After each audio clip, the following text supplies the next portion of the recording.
gentlemen, welcome back to the shop. Scooch on over there. Plenty of room around our fire for everybody. If and you're the type, look at this. Ancient Unearthed Arcana, a tested tool. What we got for $10 hairs? What possibly could it be? Now, as I said, plenty of room around our fire. Thanks for sharing a chortle and a chuckle in the shop. If and you're the type of fella comes into a guy's shop in order to take a shit in the corner and complain about the smell, don't be surprised if you get called. We got the finest, brainiacest comment section, tongue-tangulated there, on all of Tinternet. So we intend to keep it that way. We're going to have a part at this. Modernly, it's one of these things. The reciprocating pecker puncher. Bedecked in beautiful aluminum. This is an early version, quite overbuilt, of a sawzall. It's a recipro saw. Look at that. You can put a handle in there if you're of the left-hand path bent. It's sinister-handed. You got threaded holes in the other side. We're going to find out what type of plastique is in here. I would guess ABS with no glass fiber reinforcing. We will soon find out. Feels like one of them old rotary phones. The foot mounting is quite quaint. They slotted head screw and a square carriage nut. Oh, it's even got a split washer. Mayhap predates recycling marks. I don't see anything on there, but it's got that sheen of ABS. And I need a knife. There is no grind of entrained glass fiber, so that's straight ABS. No smell at all to her. You can see how polished the mold was here. Shiny, shiny. A big, beefy, old school, lazy motor. 3.8 amps, if I read correct. 3.8 amps, 1.25" stroke. Reminds me of my buddy the Dewclaw. You got a needle dick, you gotta fuck like a sewing machine. The design is interesting. They didn't optimize for using plastic parts. All of these are die-cast aluminum frames around the motor, and then those get bolted into the plastique. You would not see that nowadays. Normally the motor bearing is right in the housing, the plastic housing. It comes from a bygone age when grease was cheap.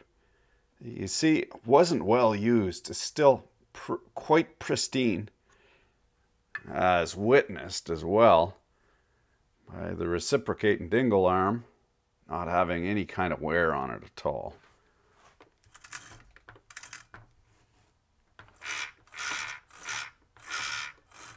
The way this works are angry pixies dancing around to and fro from the wall, and which fires through a triac. Now the triac, you can adjust how much on the how do you explain that?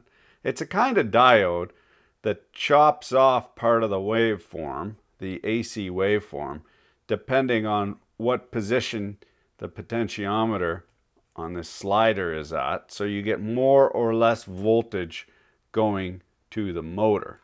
It goes through the brushes into the commutator of the motor, these copper bars, and then in through the windings and gets the thing to spin. We have a tiny little pinion and a monstrous big bull gear. This mechanism is the reverse of an internal combustion engine, whereas you would have an explosion on the piston end which would drive this back and force this to turn. What we have is an electric motor turning this bull gear, and if you can see in there's the oh, getting fetched up on the brushes, sorry. Instead of being a wrist pin like on an engine, what we have is a sliding channel, and a pin goes up and down in the sliding channel.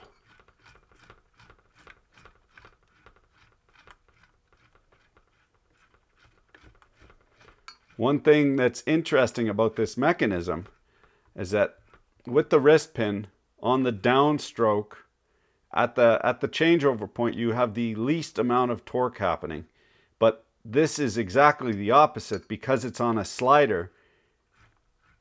As it comes through, this will develop more and more torque through top dead center and bottom dead center. So this is a very interesting mechanism so that you don't get stalled out on the bottom of the stroke.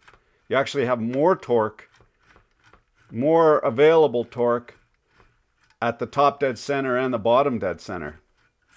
Loosened off the bearing housing for the gear set. You see the bull gear has a hardened bush on a pin, or rides in this slot here. It's a very tight mechanism. Good fitment. And if I had to guess, I would say hardened, but I don't have to guess because somewhere in this pile we have a file. This is going to guide you down here a little bit. You'll have to trust me on this one. You listen to that. Both those hard as spike through Jesus' foot. They didn't have OSHA approved Jerusalem Jordans back then. It's plainly evidenced by the parts splayed out before you. This thing is Skookumar's frig. I love the way they built this, all metal injection. They essentially spared no expense. This would have been a super expensive tool at the time. You know, I only paid but $10, but it was Skookum as hell, and as evidenced by the fact it appears to still be working. There's nothing to really go wrong. Maybe the triac would crap out in here. You wear out the brushes. This doesn't seem to have seen much use. But hardened parts, all this machined die casting. Nice die casting too, real deep draws. The motor's got insulators on it, so this is a double insulated tool despite having all this metal. So you have to electrically isolate the motor from the housing, and the housing being aluminum. That's a little bit tough to do, but they got fiberglass rods through here with some Bakelite or hydrometer rubbery type stuff. You just don't get a tool like that nowadays. They're more optimized for, well, profit. Is that a good thing or a bad thing? Well, I'll have you note that Simpson Sears no longer exists. So that's the thing. Anybody can build a bridge to last 1,000 years. But it takes a special kind of engineer to last a bridge that just barely survives. Pert near put back together. And she's chooching. Yeah, spinning a thing in anyway. It occurs to me we don't need to put the clamshell back on account of this housing containing all the bearings and the motor and so forth. It shocks people to no end to find I'm not an electrician. I don't like being shocked. So I'm going to put my safety nitrile gloves on, and then we'll actuate this and be able to see it. Okay, let's plug her in.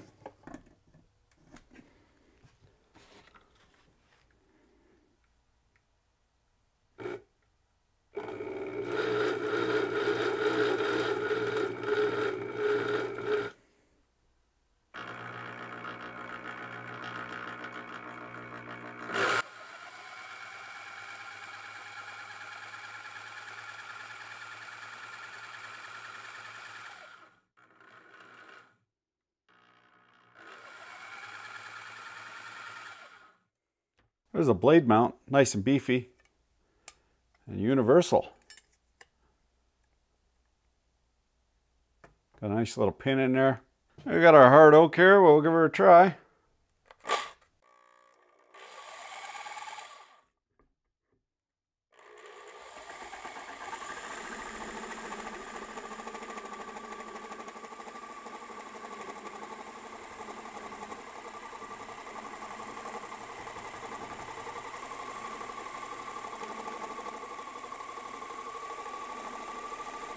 It doesn't have a whole lot of power.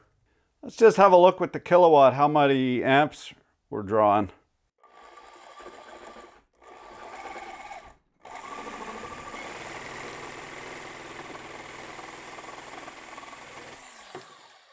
Now we're in watts. We could just do the calculation, but we'll let the machine do that for us.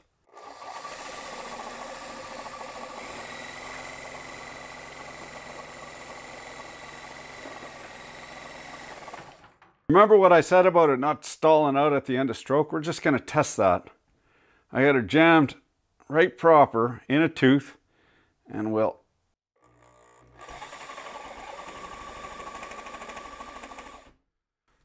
Now, I don't think a modern sawzall does that. There's a modern sawzall jammed right in there like a polar bear swim. We'll come on to her.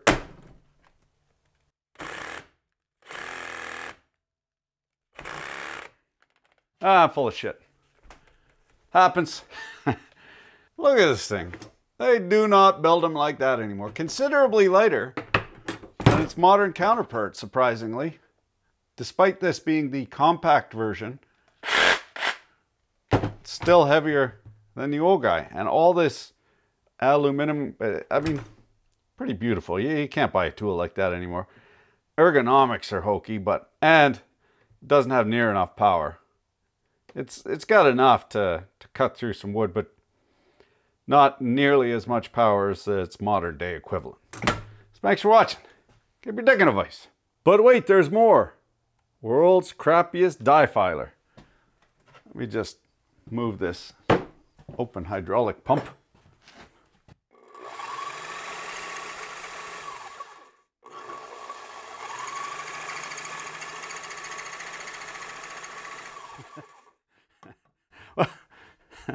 I tried.